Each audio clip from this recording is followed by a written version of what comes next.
I've always been interested in documenting cities and the landscape, but recently in time I've become interested in geology, getting out there into the hills, looking at rock formations, caves, and that's really at the heart of what I'm doing at the moment, exploring these kind of places where you get that real sense of deep time.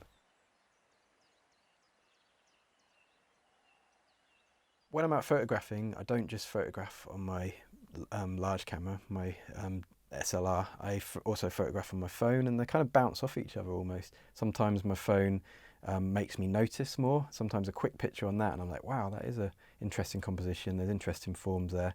And that's when I get my main camera out. So I kind of bounce between the two, and there's a slightly different mindset for each. Just being able to bounce between two mindsets of photography, I think keeps it sort of fresh, keeps the energy up.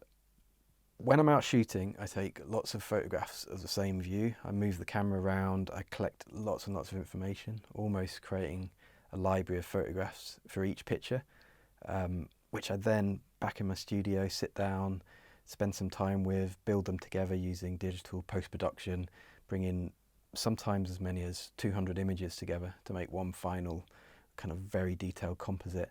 Through my photographs, at the very heart, I want to capture a sort of sense of beauty and awe in the landscape.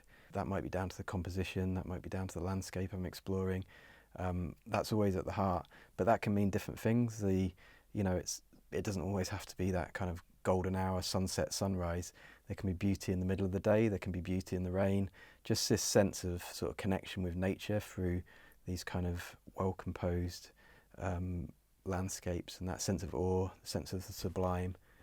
This is kind of really at the heart of my photography, particularly my photography of the natural landscape.